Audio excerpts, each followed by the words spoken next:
إن الحمد لله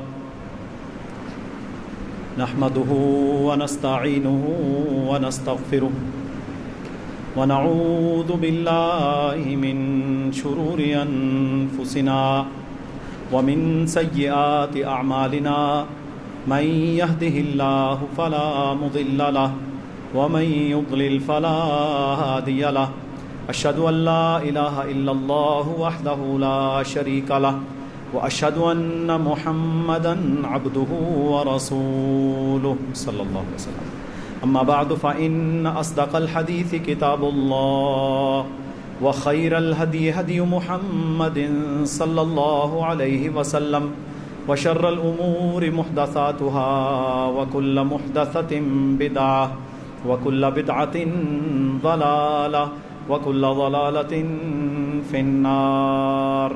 أعوذ بالله السميع العليم من الشيطان الرجيم من همزه ونفخه ونفثه. يا أيها الذين آمنوا اتقوا الله حق تقاته ولا تموتن إلا وأنتم مسلمون.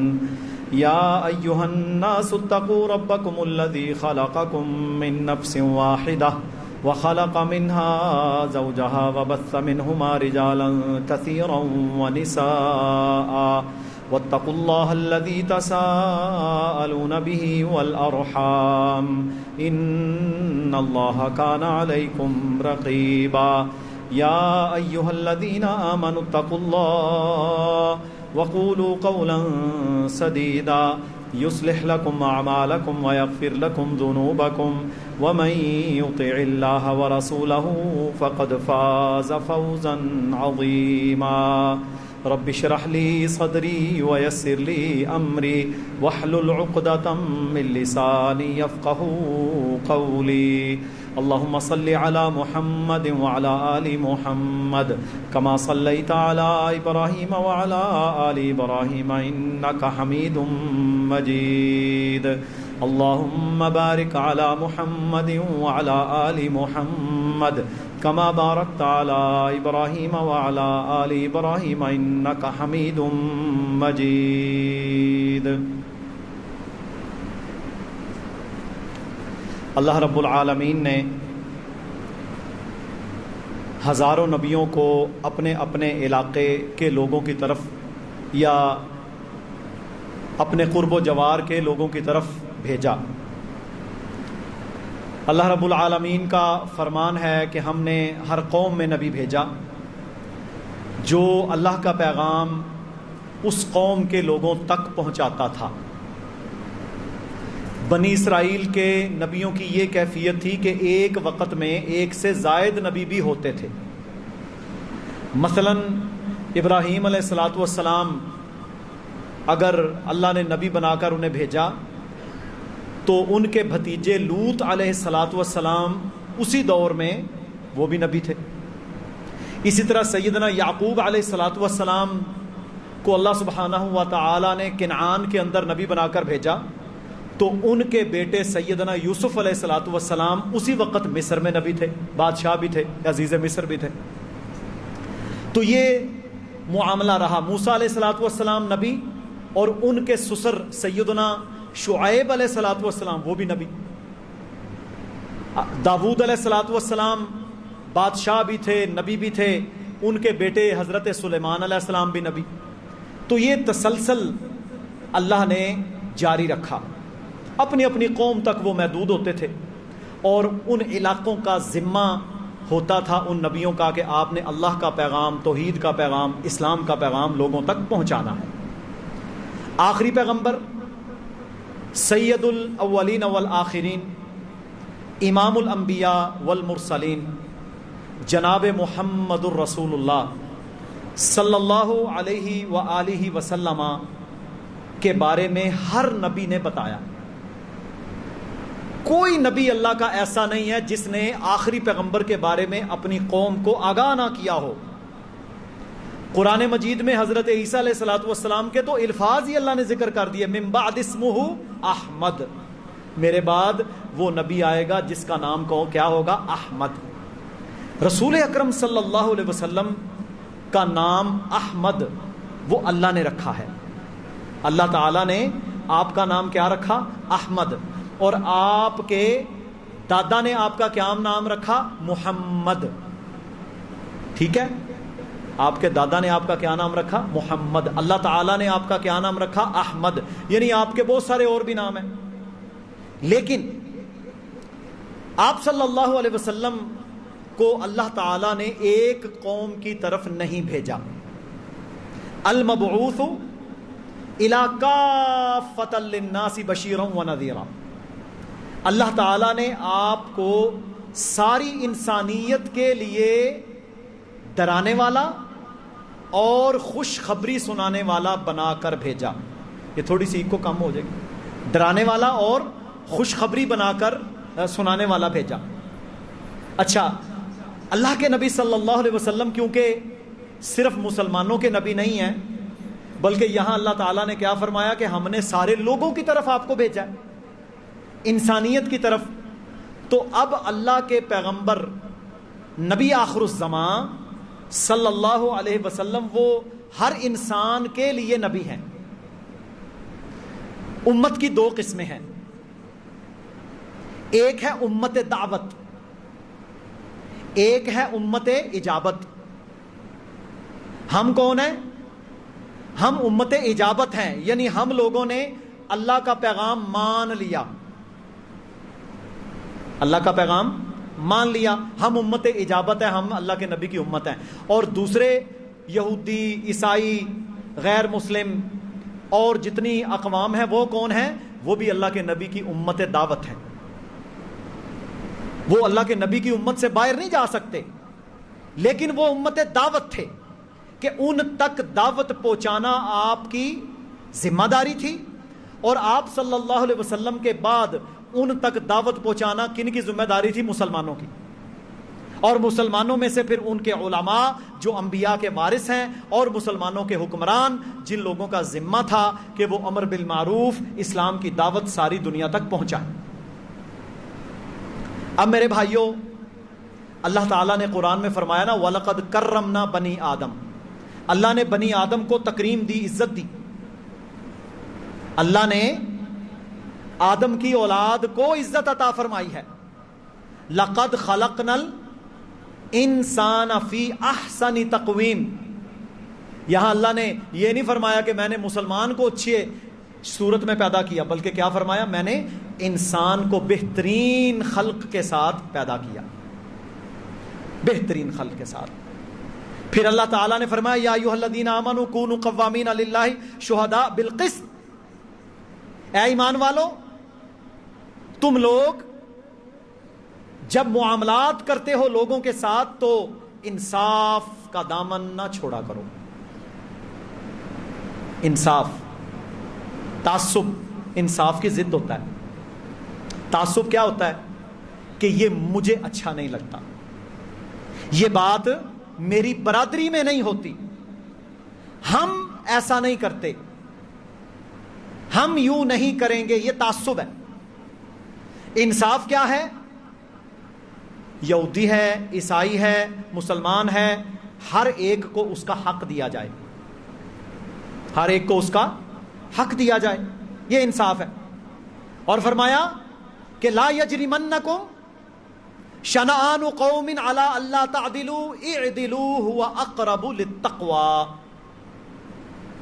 کسی قوم کی دشمنی، دیکھیں نا اللہ تعالیٰ نے یہودیوں کو، عیسائیوں کو، مشرکوں کو دشمن قرار دیا. کس تناظر میں دشمن؟ کہ جو اللہ اس کے رسول کی راہ کو روکے، مسلمانوں پر ظلم کریں. لیکن اس کے باوجود اگر تمہارا کوئی دشمن بھی ہو، اس کے ساتھ بھی بے انصافی کرنے کی اجازت نہیں ہے. اللہ نے یہاں کیا فرمایا کہ کسی قوم کی دشمنی تمہیں اس بات پر کبھی آمادہ نہ کرے کہ تم انصاف کا دامن چھوڑ دو. انصاف کرو، یہ تقویٰ کے، اللہ کے خوف کے زیادہ قریب ہے. اللہ اکبر کبیرہ. اور میرے محترم بھائیوں، رسول اللہ صلی اللہ علیہ وسلم نے شروع کے ایام میں تو آپ نے ان لوگوں کی نماز جنازہ نہیں پڑھی جو لوگ مقروض ہوتے یا اپنے پیچھے کوئی قرض معاملات چھوڑ کر جاتے، لیکن جب مسلمانوں کو اللہ تعالیٰ نے غلبہ عطا کیا تو پھر آپ صلی اللہ علیہ وسلم نے اعلان کیا تھا کہ کوئی یتیم، کوئی مسکین، کوئی بوڑھا، کوئی مقروض جو رہ جاتا ہے وہ میرے ذمے ہے۔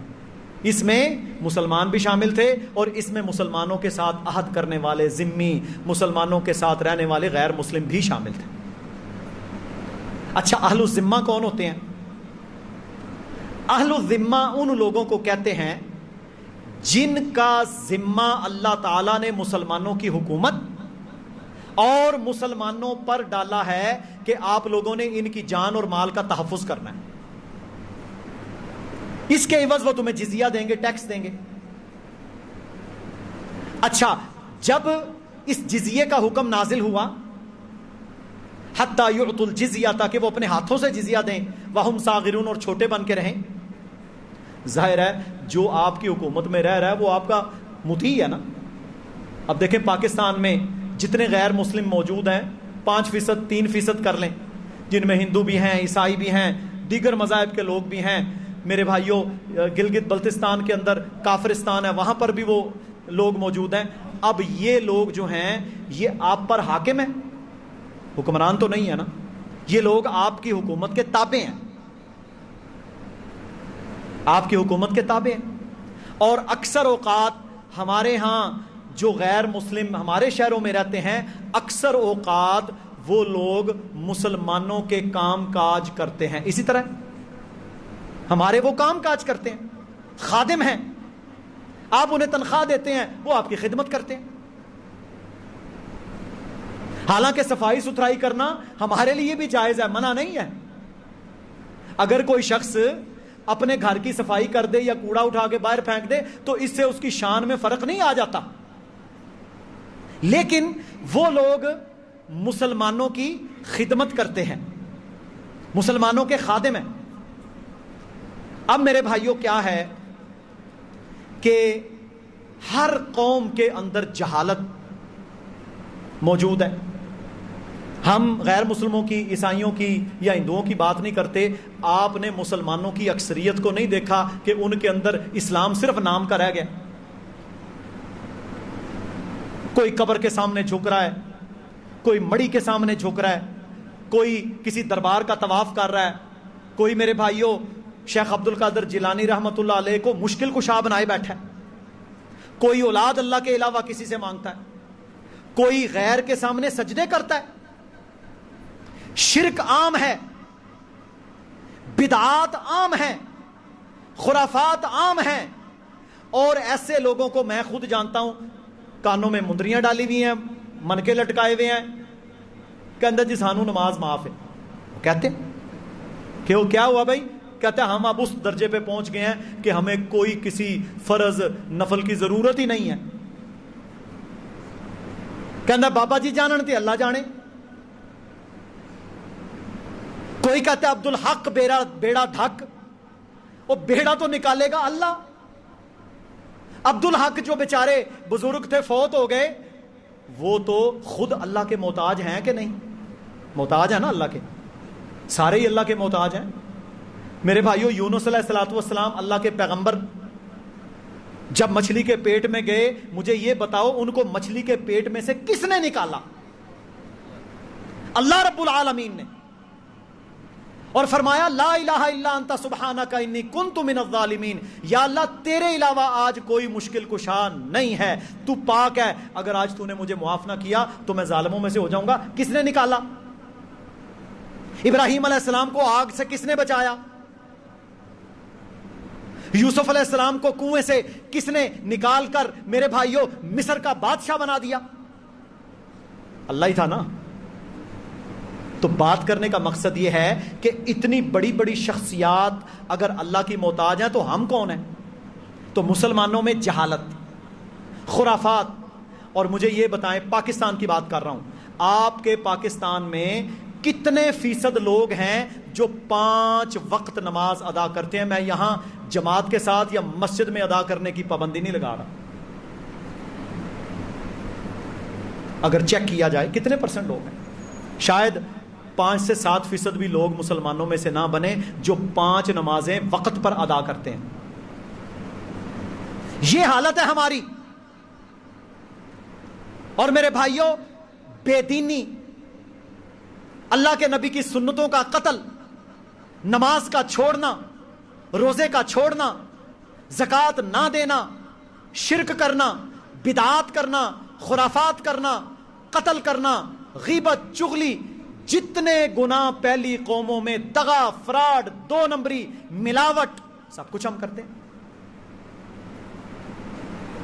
اب میرے بھائیوں کیا ہے کہ یہ امت مسلمہ کے لوگ ہیں جو اس طرح کے اعمال، افعال اور عقائد رکھتے ہیں. یہ صرف اعمال کی بات نہیں ہے، عقیدے بھی گندے. اب کیا ہوا، جڑاں والا کے اندر 2 لوگوں نے مبینہ طور پر، دیکھیں ابھی تک ثابت تو نہیں ہوا، کسی کا نام لکھ کر، میرا نام لکھ کر، آپ کا نام لکھ کر کوئی چیز بندہ باہر پھینک دے، کسی نے دیکھا بھی نہ ہو کہ کس نے پھینکا ہے. وہ نعوذ باللہ قرآن مجید کے اوراق تھے، اللہ کے نبی صلی اللہ علیہ وسلم کی توہین تھی، کوئی بدبخت ملعون ہوگا. اب وہ پھینک دیے گئے. اچھا، ہماری ذمہ داری کیا ہے اگر یہاں بھی کوئی واقعہ ہو جائے کسی مسلمان پر؟ یہاں پر تو میرے بھائیوں ہم نے ایسے کیس دیکھے، پچھلے 4 5 6 سال پہلے کی بات ہے، رکن کے اندر ہماری جماعت کا ایک بندہ، اس کے اوپر گستاخ رسول کا فتویٰ، حالانکہ وہ بیچارے عالم آدمی تھا. اور آپ کو پتا ہے کہ الحمدللہ ہمارا یہ عقیدہ ہے کہ محمد الرسول اللہ صلی اللہ علیہ وسلم سے ہم اپنی جان سے بڑھ کر محبت کرتے ہیں، یہ ایمان ہے. وہ کہتا ہے جی گستاخ وہابی، وہ لگا دیا، مسئلہ بن گیا. وہ بڑی مشکل سے پھر اس دور میں میرے بھائیوں وہ 285C کا مسئلہ حل ہوا. فتنہ ہے نا، کسی نے الزام لگا دیا جی اشتہار لگ گیا سی، انہیں ساڈا اشتہار پاڑیا. 2009 کی بات ہے، ایک یہاں مسجد ہے، اس کے اندر ایک پڑی لگی ہوئی تھی، اس کے اوپر مسجد کا نام لکھا ہوا تھا، وہ کہیں گرائی گئی. وہ میرے بھائیوں مجھ پر اور 1 2 اور لوگوں پر کسی نے جا کے دے دیا، انہوں نے کہا جی انہوں نے توہین کی تھی. میرے بھائیوں آپ اندازہ کریں کہ کیا ہم یہ سوچ بھی سکتے ہیں کہ ہم بسم اللہ الرحمن الرحیم کی توہین کریں؟ اس قسم کے معاملات بھی ہو جاتے ہیں. تو وہاں بہرحال وہ 2 بندے تھے، ان کا نام لکھا گیا، کسی نے ابھی تک ان کو دیکھا نہیں، یا کوئی CCTV ایسی ہمارے سامنے تو نہیں آئی کہ واقعتاً وہی بندے تھے. اب میرے بھائیوں چاہیے کیا تھا کہ آپ یہ چیز حکومت کی، پولیس کی آگاہی میں دیں کہ جی یہ معاملہ بنا، ایسے معاملہ ہوا. اور ایک بات یاد رکھ لیں، جس ملک کے اندر کسی مسئلے میں قانون موجود ہو، وہاں پر آپ خود جج بن کر کسی کو سزا نہیں دے سکتے، ورنہ جنگل کا قانون بن جائے گا. آج آپ کسی کو ماریں گے، کل آپ کو کوئی گستاخ قرار دے کے قتل کر دے گا. ہماری ذمہ داری کسی کا جج بننا یا کسی کو سزا دینا ہے ہی نہیں. یہ پکی بات، یہ ہم شروع سے کہتے ہیں. جب یہ TTP دہشت گردی ہوئی، فوج کو انہوں نے مارا، خود کش حملے کیے، ہم اس وقت بھی یہ کہتے تھے کسی کو سزا دینا یہ اسٹیٹ، ریاست کا اختیار ہوتا ہے، یہ عام انسان کا اختیار نہیں ہے. چاہے یہاں پر میرے بھائیوں قوانین کوئی بھی ہوں، آپ امریکہ انگلینڈ کے اندر بھی اگر رہتے ہیں تو وہاں پر بھی اگر آپ ویزا لے کر گئے ہیں، آپ وہاں پر بھی کسی کو سزا نہیں دے سکتے. وہاں ان کے قانون کے مطابق وہ سزا دیں گے. یہ اللہ کا اصول ہے پوری دنیا کے لیے. اب کیا ہوا، وہ میرے پاس ویڈیوز ایک بھائی وہاں کا اس نے بھیجی کہ ایک بندہ فجر کی نماز کے بعد وہ جناب مسجد میں اعلان کر رہا ہے، بالکل میرے بھائیوں اس کے لباس، اس کا چہرے مورے سے وہ کوئی پریکٹسنگ مسلمان نہیں لگ رہا تھا کہ بڑا نیک بندہ کو عالم دین ہو. داڑھی منڈی ہوئی، عجیب و غریب اس کی حالت، نشئی سا وہ لگتا تھا. اوے تہاڈا زندہ رہنے دا کوئی حق نہیں، قرآن جلا دیتا گیا، یہ ہو گیا، وہ ہو گیا. او جناب عوام جوک در جوک جناب وہاں پر اکٹھا ہونا شروع ہو گئی. نہ آؤ دیکھا، نہ تاؤ دیکھا، نہ تحقیق کی، نہ پوچھا، نہ جانا. اور کیا کیا، جا کر جو عیسائیوں کی بستیاں ہیں ان کے اوپر حملہ کر دیا. تو یار بات یہ ہے، یا ایھا الذین آمنوا، اے وہ لوگوں جو ایمان لائے ہو، ان جاءکم فاسق بنبأ فتبینوا، اے ایمان والو جب تمہارے پاس کوئی فاسق، جھوٹا، جس کی تحقیق نہیں ہو سکی، کوئی خبر لے کر آئے تو تم اس کی تحقیق کر لیا کرو، اللہ کہتا ہے۔ رسول اللہ صلی اللہ علیہ وسلم نے کیا فرمایا؟ فرمایا کسی بندے کے جھوٹا اور کذاب ہونے کے لیے، کسی بندے کے جھوٹا ہونے کے لیے، صحیح مسلم میں حدیث ہے، صرف اتنی بات کافی ہے کہ وہ سنی سنائی بات بغیر تحقیق کے آگے بیان کر دے۔ میں یہاں پر کوئی عیسائیوں کا وکیل بن کے نہیں کھڑا، میں اللہ کے نبی صلی اللہ علیہ وسلم کی شریعت کا وکیل ہوں، میں اسلام کا وکیل ہوں، ہم اسلام کے وکیل ہیں، ہم نے کوئی عمل اسلام کی چھتری کے باہر نہیں کرنا۔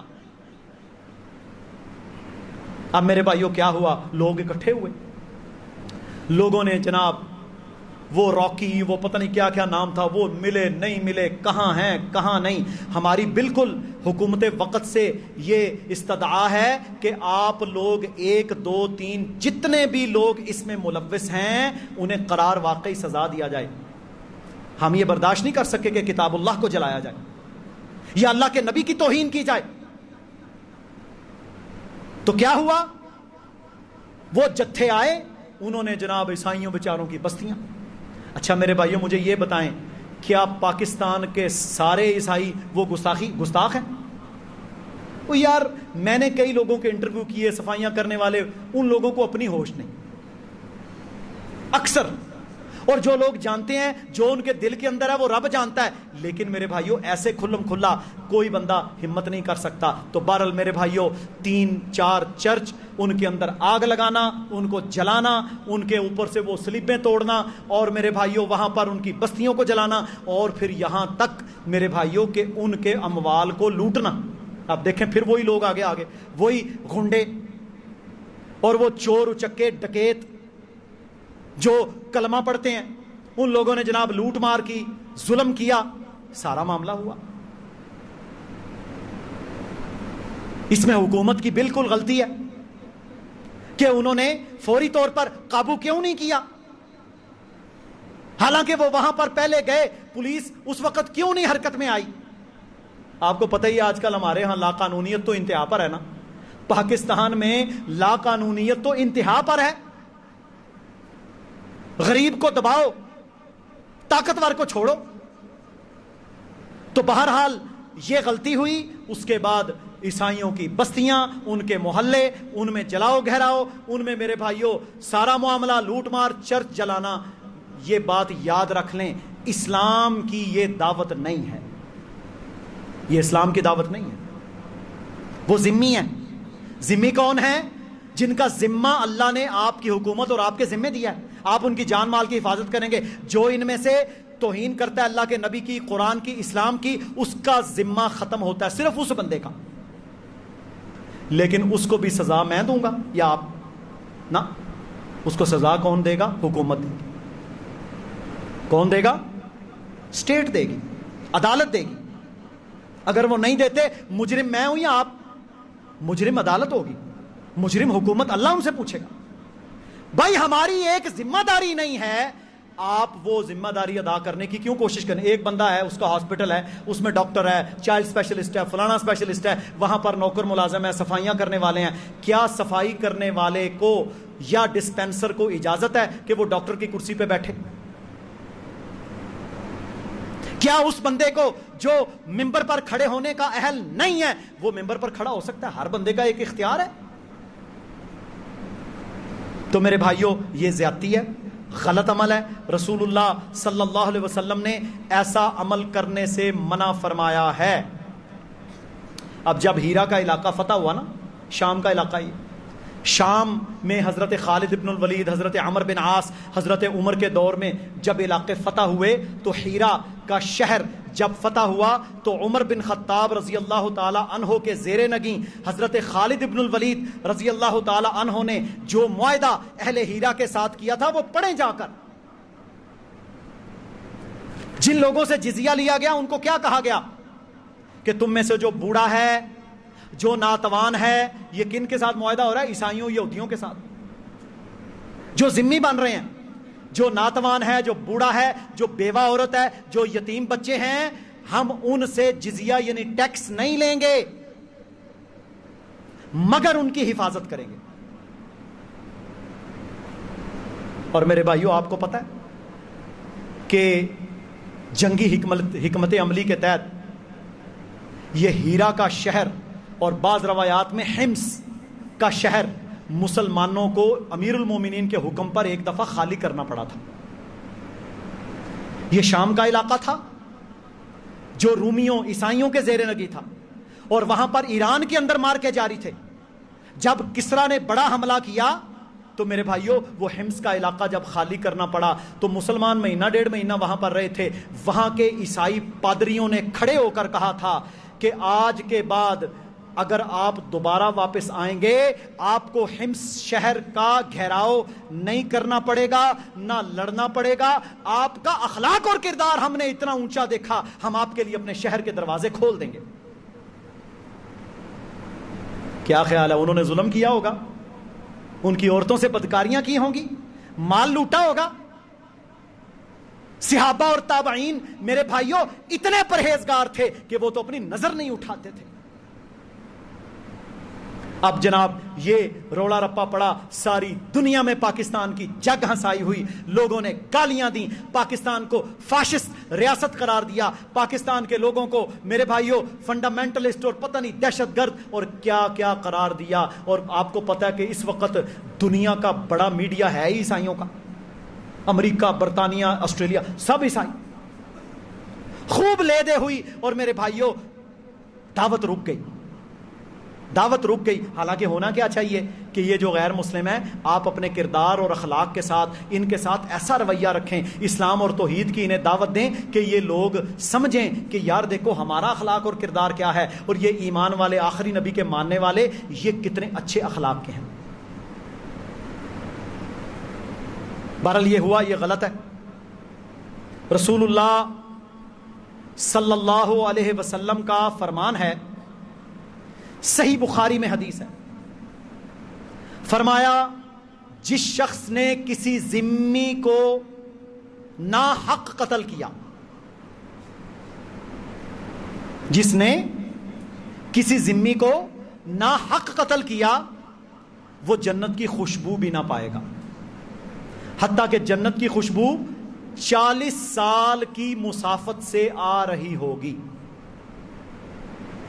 یہ اللہ کے نبی کی بات ہے. اور پھر ساتھ کیا فرمایا؟ فرمایا ایک اور حدیث، تم میں سے کوئی شخص اگر کسی ذمی پر زیادتی کرے گا، ظلم کرے گا، تو میں محمد صلی اللہ علیہ وسلم کو اپنے خلاف اس ذمی کے ساتھ کھڑا ہوا پائے گا. یعنی میں اس ذمی کا ساتھ دوں گا اگر کوئی اس کے ساتھ زیادتی کرے. یہ دین ہے، یہ اسلام ہے، یہ شریعت ہے، یہ کتاب اللہ کے احکامات ہیں. اگر ان کو چھوڑیں گے تو پاکستان میں سوائے فتنہ اور فساد کے کیا پھیلے گا؟ جبکہ اللہ کے نبی صلی اللہ علیہ وسلم نے ساری انسانیت کے لیے اپنے آپ کو پیغمبر اور رسول قرار دیا.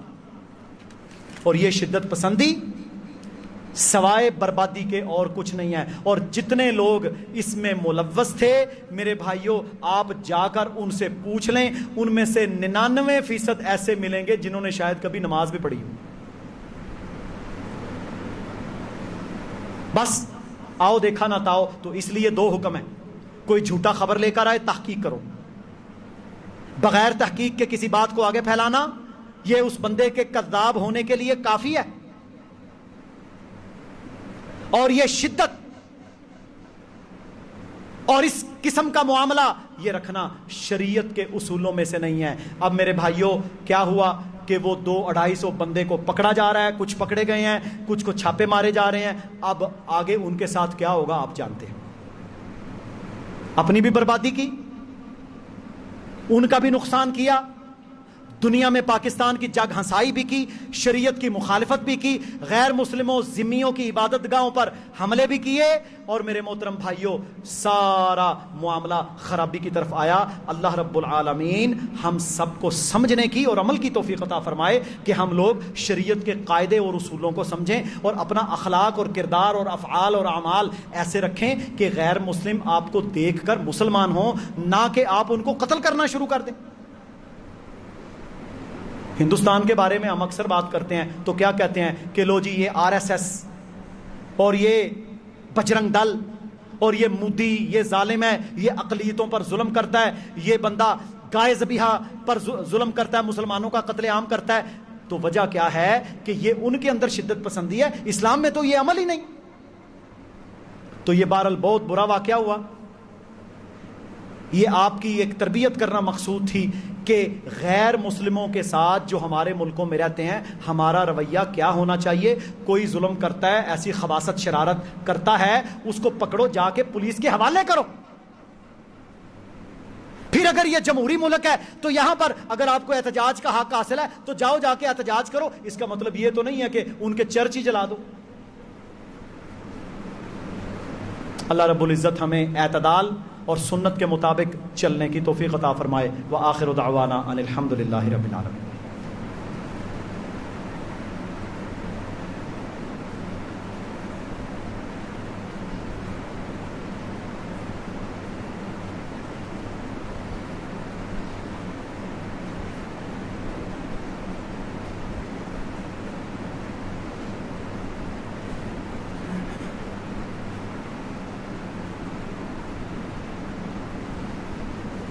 ان الحمد لله نحمده ونستعينه ونستغفره ونعوذ بالله من شرور انفسنا ومن سيئات اعمالنا من يهده الله فلا مضل له ومن يضلل فلا هادي له. اشهد ان لا اله الا الله وحده لا شريك له واشهد ان محمدا عبده ورسوله.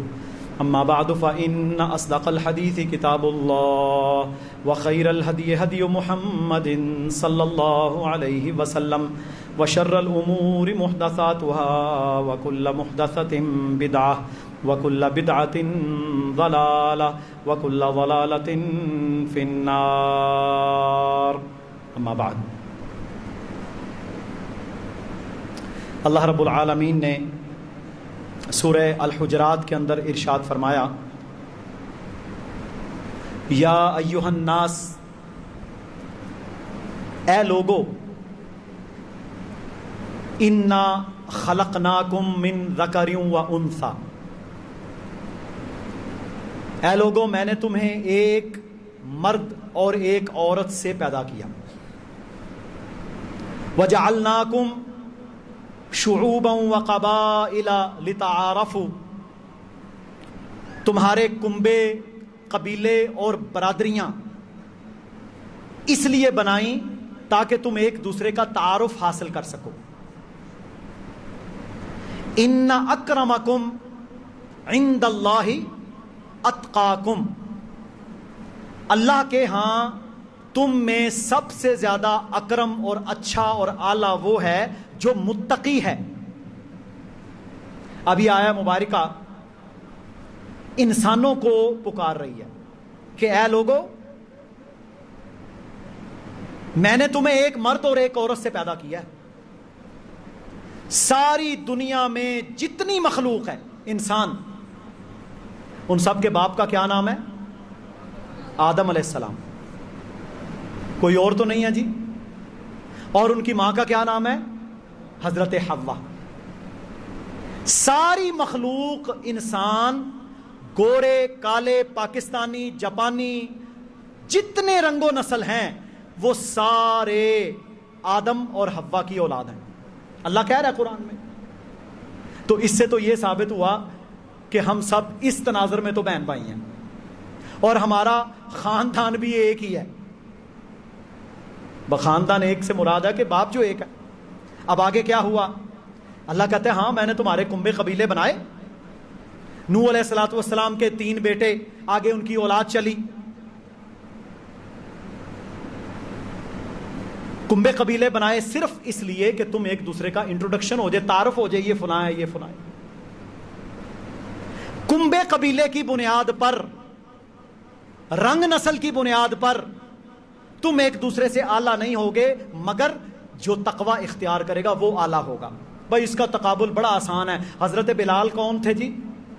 کالے غلام تھے. حبشہ کا رہنے والا کالا غلام کلمہ پڑھا، مسلمان ہوئے۔ صحیح بخاری میں صرف ایک صحابی کے بارے میں حدیث ہے کہ دنیا میں جب وہ چلتے ہیں ان کی چلنے کی آہٹ اللہ کے نبی صلی اللہ علیہ وسلم نے جنت میں سنی۔ صحیح بخاری کی حدیث ہے، کسی اور کے بارے میں نہیں۔ ابو لہب کون تھا؟ قریشی بھی تھا، ہاشمی بھی تھا۔ سب سے اعلیٰ نسل بنو ہاشمی ہے نا، حضرت ابراہیم علیہ السلام کی نسل۔ قریشی بھی تھا، ہاشمی بھی تھا۔ ابو لہب کہاں جائے گا؟ جہنم میں۔ اس کے جہنمی ہونے میں شک ہی کوئی نہیں۔ قرآن نازل ہوا، پوری سورت ہی اللہ نے اس کے اوپر لعنتیں بھیجنے کے لیے نازل کی، اور اس کی بیوی پر۔ یہ بتانے کا مقصد میرے بھائیوں اور بہنوں یہ ہے کہ ہمارے بنائے ہوئے اصول اور قانون میں جو حقارت ہم ڈالتے ہیں یہ درست عمل نہیں ہے۔ اللہ کے نبی صلی اللہ علیہ وسلم نے فرمایا میں تم لوگوں کو تمہاری کپڑوں سے، کمیزوں سے پکڑ پکڑ کر کھینچ کھینچ تک کر جہنم سے باہر نکالتا ہوں، اور تم ہو کہ آگ میں گرتے ہی چلے جاتے۔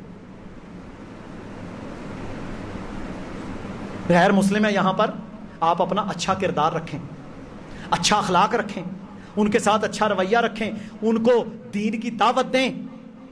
حقیر سمجھ کر دھتکاریں گے تو ہماری دعوت کا وہ معاملہ میرے بھائیوں ہمارے سروں کے اوپر سے گزر جائے گا۔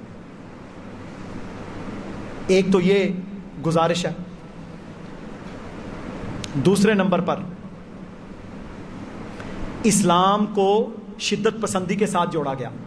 دیکھا آپ نے 2001 کے بعد دہشت گرد ہیں جی، مسلمان شدت پسند ہیں، ایکسٹریمسٹ ہیں، فنڈامنٹلسٹ ہیں، یہ ہیں وہ ہیں، ٹیررسٹ ہیں، اسلام کو جوڑا گیا۔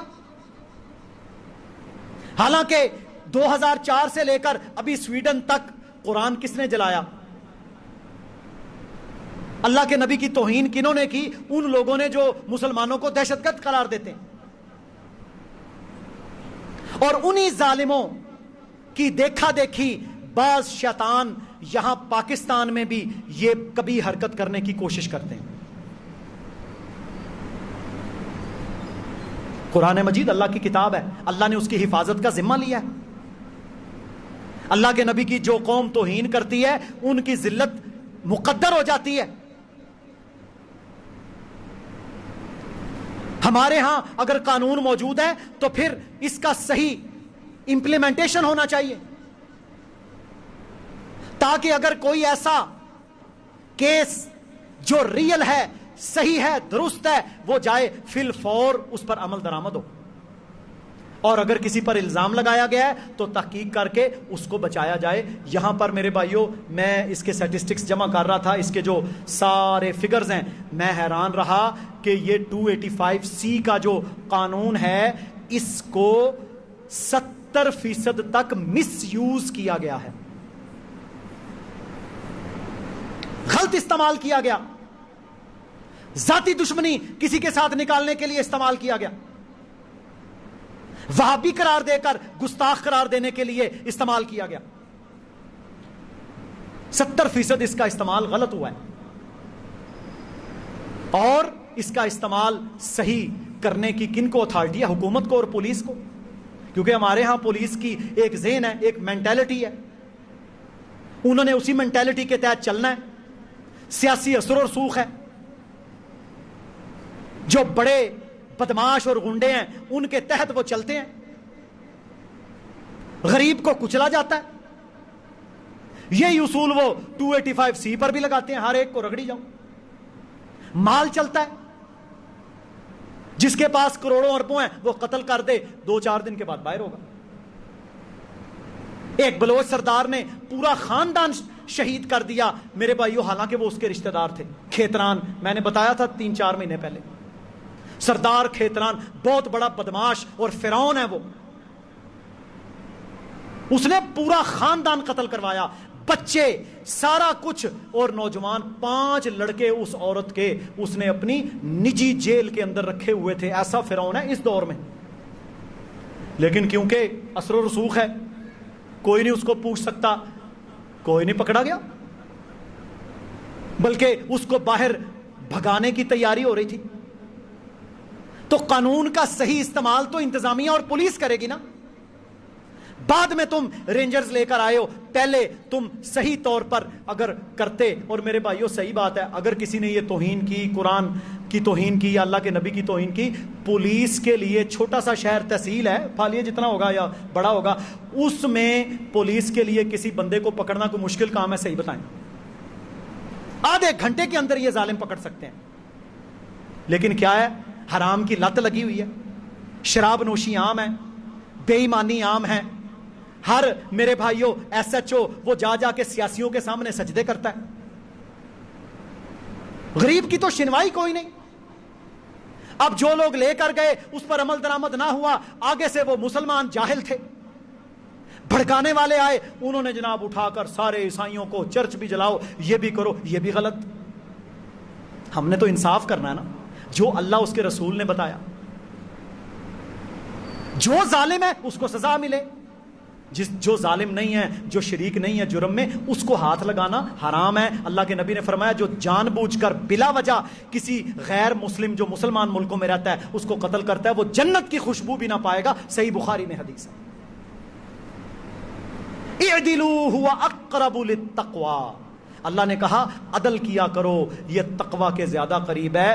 یہ ہے اصل اسلام کا پیغام جو ساری دنیا تک پہنچانا چاہیے اور لوگوں کو پتہ ہونا چاہیے۔ اللہ رب العالمین ہم سب کو سمجھنے کی توفیق عطا فرمائے۔ اور میرے بھائیوں یہ جو ہوتا ہے نا، یہ بڑا میں اہم پرنسپل آپ کے سامنے بیان کر رہا ہوں۔ کسی کو سزا دینا، خود جس طرح میں نے کہا وہ کھیتران نے اپنی جیلیں بنائی ہوئی ہیں بلوچستان میں، سندھ کے اندر بھی ایسے وڈیرے ہیں جن کی اپنے میرے بھائیوں عقوبت خانے ہیں۔ عقوبت خانہ ہوتا ہے جہاں لوگوں کو قید بھی کرتے ہیں اور ان پر تشدد بھی کرتے ہیں۔ خود جج بننا، خود ہی سزا دینا۔ اور یہاں آپ دیکھتے ہیں ہمارے بھی کئی گاؤں کے اندر ایسے کیسز موجود ہیں، بڑے بڑے چودھری وہ ان کے پاس جو ملازم ہوتے ہیں ان کو سزائیں دیتے ہیں، قتل بھی کرتے ہیں، مرواتے بھی ہیں، کوڑے بھی مرواتے ہیں، سب کچھ ہوتا ہے، حالانکہ شریعت نے ان کو یہ اجازت نہیں دی۔ ٹھیک ہے وہ برا ہے، اس نے چوری کی، اس پر جو قانون ہے وہ لاگو کرواؤ۔ اور تم تو ہو ہی بہت بڑے، تو اگر تمہارا اثر و رسوخ ہے باقی کاموں میں تو تم اپنے ملازموں کے اوپر وہ استعمال کر کے انہیں پھر قانون کے حوالے کرو۔ خود ہر بندہ میرے بھائیو اس نے یہاں پر عقوبت خانے بنا رکھے۔ یہ بنیادی طور پر خود کسی کو سزا دینا اور خود ہی جج بن کے فیصلہ کر دینا، یہ خوارج کی سوچ ہے، خوارج کی۔ خوارج ایسا کرتے تھے کہ فی الفور جذبات میں آئے، یہ تو ایسے ظالم تھے، انہوں نے میرے بھائیوں حضرت علی رضی اللہ تعالی عنہ، حضرت ابو موسیٰ رضی اللہ تعالی عنہ، حضرت معاویہ رضی اللہ تعالی عنہ، جب ان کی صلح ہونے لگی انہوں نے جناب جلوس نکال دیے۔ خوارج نے ان الحکم الا للہ، حکم تو اللہ کا ہے، انہوں نے اللہ کے حکم کی مخالفت کی ہے، ہم ان کو چھوڑیں گے نہیں۔ اور ان ظالموں نے ان تین جلیل القدر صحابہ اور حضرت علی وہ صحابی جن کو اللہ کے نبی نے عشرہ مبشرہ میں سے قرار دیا اور خلیفہ راشد ہیں، ان کے قتل کرنے تک کو یہ خارجی تیار ہو گئے، حالانکہ یہ مسلمان کہلاتے تھے اپنے آپ کو۔ یہ خوارج کی سوچ ہے، مار دو، پکڑ لو، خود ہی سزا دے دو۔ جو مسلمان صحیح منہج پر ہے وہ کبھی بھی قانون اپنے ہاتھوں میں نہیں لیتا، خود جج نہیں بنتا، خود سزا نہیں دیتا۔ ایک ہوتا ہے چھوٹی موٹی سزا، کوئی ٹیچر ہے، کوئی باپ ہے، کوئی چھوٹی موٹی نکیر کرنا، کوئی کھڑا کر دینا، یہ الگ چیزیں ہیں۔ یہاں سزا سے مراد دیکھیں نا آپ، 7 کہتے ہیں، 7 کئی لوگ کہتے ہیں 5 چرچ جلا دیے، ان میں ہزاروں لوگ وہاں پر رہتے ہوں گے عیسائی، وہ سارے کیا گستاخ تھے؟ غلط بات ہے۔ جاؤ جا کے بی بی سی، میں نے کل یقین کریں بی بی سی اور سی این این اور فاکس نیوز اور ان کے الجزیرہ انگلش، میں نے یہ چینلز کو 5 10 منٹ سکرول کیا، میں حیران رہ گیا کہ پوری دنیا کا میڈیا پاکستان کے اوپر لان تان کر رہا ہے۔ ان کے آ کے پادری کہتے ہیں ان کے پیسے بند کرو، یہ ہمارے ٹکڑوں پہ پلتے ہیں، کیا عزت رہ گئی؟ تو بات کرنے کا مقصد ہے اسلام کی یہ بات ہی نہیں ہے، نہ اسلام میں یہ گنجائش ہے، تو پھر ہم ایسا عمل کیوں کریں؟ تو اس میں دونوں چیزوں کو میں نے بیلنس کر کے بیان کر دیا کہ خوارج کا منہج ہے خود سزائیں دینا، کافر قرار دے کے مار دینا، اور میرے بھائیوں خود ہی قتل کر دینا، بغاوتیں کرنا، فوج کے خلاف لڑنا، پولیس کے خلاف لڑنا، خود کش حملے کرنا، کلمہ گو کا قتل کرنا، اپنے علاقوں کے اندر لڑائیاں جھگڑے فتنہ فساد بپا کرنا، یہ خوارج کا منہج ہے۔ مسلمانوں کا یہ طریق نہیں ہے جو قرآن و سنت پر عمل کرنے والے ہیں۔ اللہ اکبر۔ اسی طرح میرے محترم بھائیوں، رسول اللہ صلی اللہ علیہ وسلم کا فرمان ہے ترمذی اور ابو داود کے اندر، فرمایا جو شخص اپنے گھر سے خوب اچھی طرح وضو کر کے نکلے، چلتا ہوا آئے، اچھا لباس پہنے، راستے کا حق ادا کرے، ہر گزرتے بندے کو سلام کرے، امام کے منبر پر چڑھنے سے پہلے مسجد میں آئے، دل لگا کر کان لگا کر وہ خطبہ جمعہ کو سنے، کوشش کرے ممبر کے قریب بیٹھے، پہلے آئے گا تو قریب بیٹھے گا، اللہ رب العالمین اسے ہر قدم کے بدلے 1 سال کے روزے، نفلی روزے اور 1 سال کی نماز تہجد کا ثواب دے گا۔ یہ ترمذی شریف اور ابو داؤد کی بالکل صحیح حدیث ہے۔ کتنا بڑا اجر ہے بھائی، سارا سال تہجد پڑھنے کا اور سارا سال نفلی روزے رکھنے کا ثواب ہر قدم کے بدلے کس کو ملے گا؟ جو وقت پر مسجد میں آئے گا۔ ہمارا خطبہ سٹارٹ ہوتا ہے 12:30 بجے، اور ہم گزارش ہر دفعہ کرتے ہیں کہ خدا را یہ چھٹی کا دن ہے، آپ اتنے بڑے اجر سے اپنے آپ کو محروم کیوں رکھتے؟ پہلے آنے والا اونٹ کی قربانی، گائے کی قربانی، بکرے کی قربانی، اسی طرح اتنا بڑا اجر آپ کو ملتا ہے۔ پھر ایک خاص رجسٹر ہے جو فرشتے کے پاس ہوتا ہے، صحیح بخاری میں یہ بھی حدیث ہے، فرشتہ اس میں ہر بندے کا نام لکھتا ہے باقاعدہ، فلاں بن فلاں، یہ فلاں کا بیٹا، یہ بندہ، یا اللہ یہ اتنے، اللہ کو تو سب پتا ہے نا، لیکن اللہ نے ایک نظام بنایا۔ اور جو جب اذان ہو جائے، خطبہ شروع ہو جائے، اس کے بعد کسی کا نام نہیں لکھا جاتا، آپ اس خاص رجسٹر سے بھی محروم، ہر قدم کے بدلے 1 سال کے روزے اور 1 سال کی راتوں کے قیام سے بھی محروم۔ میرے محترم بھائیوں، چھٹی کا دن بھی تھا، مجھے کیا سستی تھی کہ میں وقت پر نہ آ سکا؟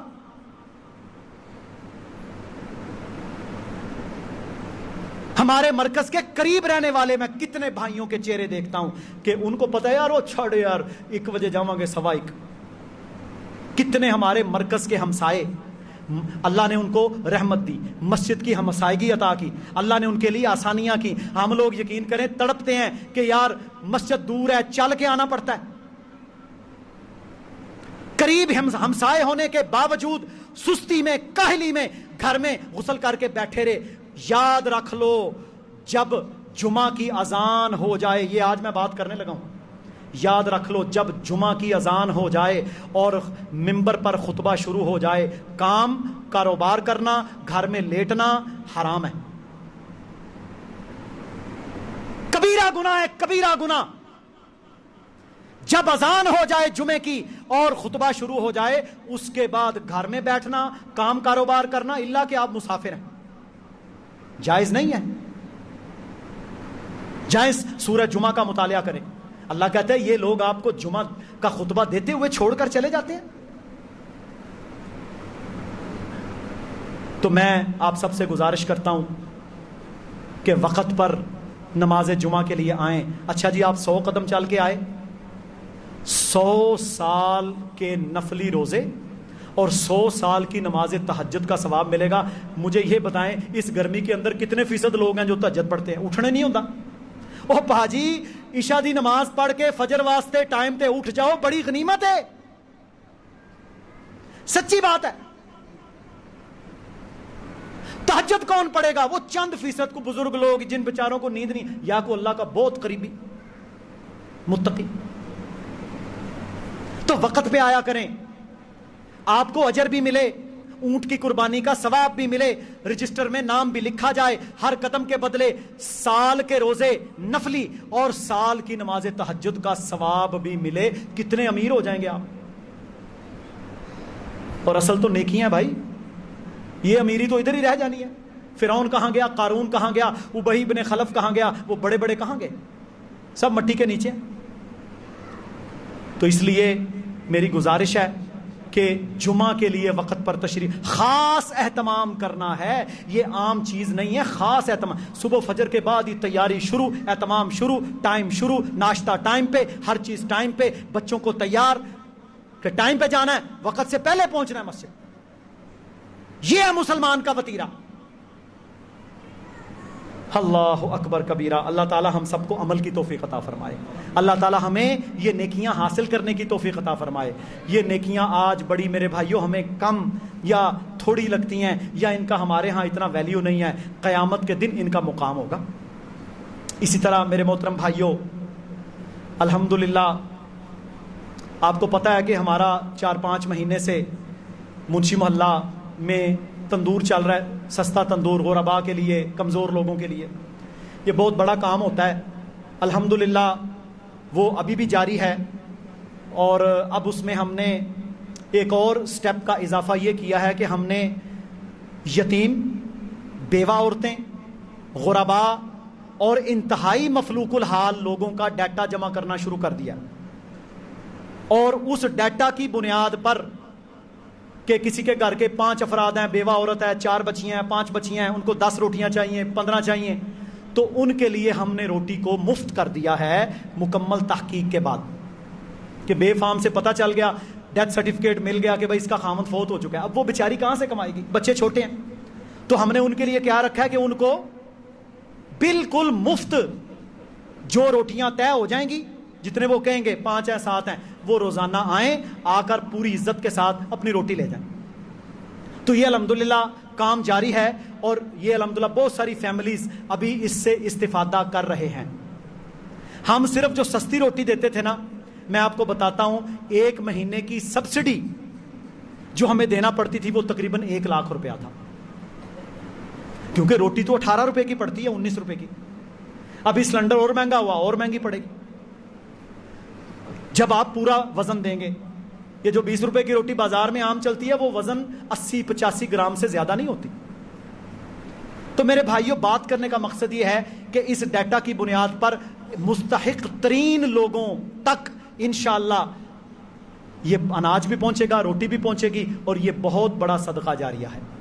رسول اللہ صلی اللہ علیہ وسلم نے فرمایا, صحیح بخاری میں حدیث ہے, فرمایا جو بندہ بیوہ, یتیموں اور کمزوروں کے لیے محنت کرتا ہے وہ ایسے ہی ہے جیسے سرحد پر لڑنے والا مجاہد. اسی طرح صحیح مسلم میں حدیث ہے, فرمایا جو کمزور اور یتیم اور بیوگان ان کے لیے محنت کرتا ہے وہ ایسے ہے جیسے روزے کی حالت میں ہو, جیسے نماز کی حالت میں ہو, یعنی اتنا بڑا اجر ملے گا اسے. تو میرے محترم بھائیوں, یہ اب ظاہر ہے اگر سستی روٹی دے کر اتنی سبسڈی ہے, اور جب فری جائے گی تو کاسٹ تو آئے گی. آٹا تو مہنگا ہو رہا ہے, 1800 کی 15 کلو کا تھیلا تھا, اور ابھی میرے بھائیوں وہ 2200 سے 2300 تک پہنچ چکا ہے, وہ ابھی اور مہنگا ہوگا. تو بہرحال اس میں آپ لوگ, ایک گزارش ہے میری کہ کانسٹنٹ تعاون کا سلسلہ رکھیں, کانسٹنٹ, لگاتار, تاکہ یہ تسلسل ہم جائے کہ تندور بن گیا, سٹاف موجود ہے, سیٹ اپ موجود ہے, لیکن وہ سسٹم ہے وہ تو چلانا ہے. تو انشاءاللہ یہ ایک صدقہ جاریہ ہے. غربا مساکین کھانا کھائیں گے. اللہ کے نبی سے پوچھا گیا سب سے بہترین صدقہ کیا ہے, فرمایا بھوکے کو کھانا کھلانا. سب سے بہترین صدقہ کیا یا رسول اللہ صلی اللہ علیہ وسلم, فرمایا پیاسے کو پانی پلانا. بھوکے کو کھانا کھلانا, پیاسے کو پانی پلانا سب سے بہترین صدقوں میں سے صدقہ ہے. تو انشاءاللہ آج بھی تعاون کریں, اور جو لوگ ماہانہ بنیاد کے اوپر اس میں تعاون کرنا چاہتے ہیں کوئی مسئلہ نہیں. 15 کلو آٹے کا نایاب کا تھیلا ہے, کوئی بندہ جائے, جا کر 5, 10, 15 تھیلے خریدے, جا کے وہاں پہ پہنچا دے, کوئی مسئلہ نہیں. خود جا کے دے کے آئے, اس کو اجر بھی ملے. دیکھے, ہم سے رابطہ کریں, ہم جگہ بتائیں گے, جہاں وہاں پر جا کر, وہاں ہمارا پورا ڈیٹا ہوتا ہے, اتنے تھیلے پڑے ہیں, اتنے لگے ہیں. تو اللہ تعالیٰ سے بھائی دعا ہے اللہ تعالیٰ مجھے اور آپ سب کو عمل کی توفیق دے اور یہ کام ہمیں تسلسل سے جاری رکھنے کی توفیق عطا فرمائے. ربنا ظلمنا انفسنا وان لم تغفر لنا وترحمنا لنكونن من الخاسرین. یا ایھا الذین آمنوا اتقوا اللہ یا ایھا الناس اتقوا اللہ یا ایھا الذین آمنوا اتقوا اللہ ولتنظر نفس ما قدمت لغد یا ایھا الذین آمنوا توبوا الی اللہ توبۃ نصوحا. ربنا ظلمنا انفسنا وان لم تغفر لنا وترحمنا لنكونن من الخاسرین. ربنا آتنا فی الدنیا حسنہ وفی الآخرۃ حسنہ وقنا عذاب النار. ربنا هب لنا من ازواجنا وذرياتنا قرة اعین واجعلنا للمتقین اماما. ربنا لا تؤاخذنا ان نسینا او اخطأنا. ربنا ولا تحمل علينا اسرا كما حملته على الذين من قبلنا. ربنا ولا تحملنا ما لا طاقة لنا به واعف عنا واغفر لنا وارحمنا انت مولانا فانصرنا على القوم الكافرين. سبحان ربك رب العزة عما يصفون وسلام على المرسلين والحمد لله رب العالمين.